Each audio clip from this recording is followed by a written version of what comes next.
नमस्कार विद्यार्थी मित्रांनो, आमच्या यूट्यूब चॅनलमध्ये आपलं स्वागत आहे. लॉग इन करून घ्यायचं आहे. लॉग इन केल्यानंतर आपल्याला डॉक्युमेंट अपलोड करायचे. मागच्या व्हिडिओमध्ये मी तुम्हाला डॉक्युमेंट PDF आणि JPEG कसे तयार करून घ्यायचे ते सांगितलेले आहे. ज्याला कोणाला माहीत नसेल त्याने तो व्हिडिओ पाहावा.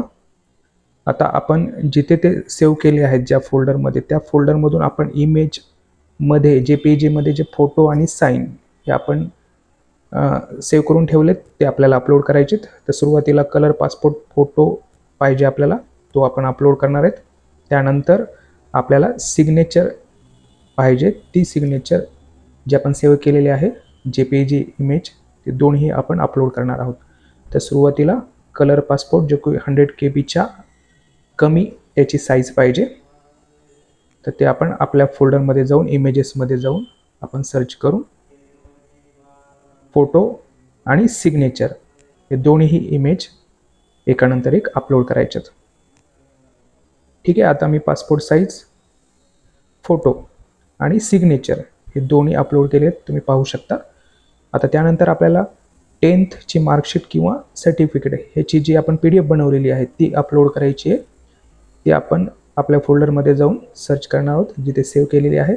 PDF असेल ती, त्यामुळे आपल्याला ती स्कॅन डॉक्युमेंटमध्ये आपण सेव्ह केली होती. ती 10च्या आपण जे सर्टिफिकेट आहेत त्या सर्टिफिकेटप्रमाणे त्याला नाव देऊन ठेवायचं, म्हणजे आपल्याला अपलोड करायला सोपं जाईल. SSC नावाने आपण सेव्ह केली ती आपण अपलोड केली आहे. त्यानंतर आपण 12वीची मार्कशीट किंवा सर्टिफिकेट हे अपलोड करणार आहोत. ते आपण मीडिया जिथे आपण सेव्ह केले त्या फोल्डर स्कॅन डॉक्युमेंटमध्ये जाणार आहोत. तिथे आपण HSC नावाने ते PDF सेव्ह केलं होतं, ते HSC PDF आपल्याला दिसते. त्याला क्लिक केलं की ते अपलोड होऊन जाईल. त्यानंतर आपल्याला रेसिडेन्शियल किंवा डोमेसाईल सर्टिफिकेट जे आहे ते अपलोड करायचं आहे. चूज फाईल करून ज्या आपल्या फोल्डरमध्ये स्कॅन डॉक्युमेंटच्या फोल्डरमध्ये जाऊन ते आपल्याला डोमेसाईल PDF नावाचं त्याच्यावर क्लिक केलं की ते अपलोड होऊन जाईल. त्यानंतर आपल्याला आधार कार्ड लागणार आहे अपलोड करण्यासाठी, जे की फ्रंट बॅक दोन्ही साईजनी आपण त्याला स्कॅन करून त्याचं PDF बनवलेले आहे. तर ते आपल्याला आपल्या फोल्डरमध्ये जाऊन आपल्याला दिसेल, तिथे आधार 1 नंबरला आहे, त्याला क्लिक केलं की ते अपलोड होऊन जाईल. अपलोड होता क्षणी ते तुम्हाला ग्रीन सर्कलमध्ये राईट असं दिसेल. त्यानंतर कास्ट सर्टिफिकेट स्कॅन डॉक्युमेंटमध्ये आपलं PDF कास्ट सर्टिफिकेटचं आपण स्क्रोल करून पाहायचं आहे कुठे आहे आणि त्याच्यावर क्लिक करायचं. इथे आपल्याला दिसतंय कास्ट सर्टिफिकेट, क्लिक केलं तसं इथे अपलोड झालं आहे. आणि त्यानंतर शेवटचं आहे इन्कम सर्टिफिकेट 3 वर्षाचं, जे की आपण PDF बनवलं त्याच्यावरती आपण क्लिक करणार आहोत स्कॅन डॉक्युमेंटमध्ये जाऊन PDF वरती, आणि ते अपलोड होऊन जाईल. अशा प्रकारे सर्व डॉक्युमेंट हे 300 KB आत PDF आणि 100 KB आत साईन आणि फोटोग्राफ JPEG इमेजमध्ये असणार आहे. हे सर्व अपलोड झालेलं आहे. शेवटी तुम्हाला सेव्ह अँड नेक्स्ट करायचं आहे. जर तुम्ही लॉग आउट करताल तर परत तुम्हाला सगळं करावं लागेल.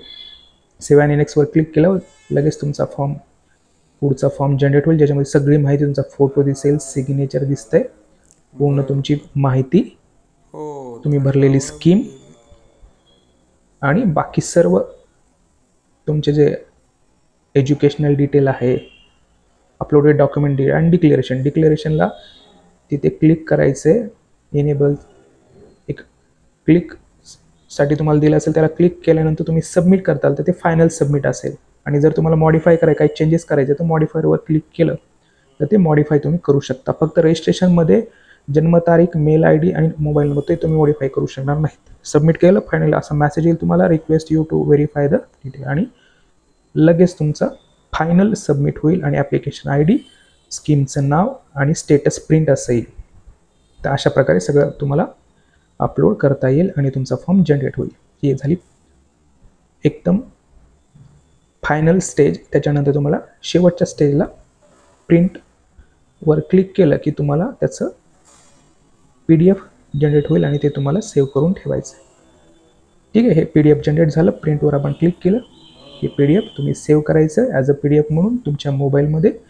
बार्टी असेल तर बार्टी CET येईल, RT असेल तर RT CET येईल, महाज्योती असेल तर महाज्योती CET असं ते PDF जनरेट होईल. हे पूर्ण तुमचा फॉर्म त्याच्यामध्ये असेल आणि पूर्ण माहिती ही तुम्हाला PDF एक प्रिंट काढून तुमच्याकडे ठेवायची आहे, कारण नंतर कधी अडचण आली तर ते तुम्हाला सपोर्टसाठी लागणार आहे.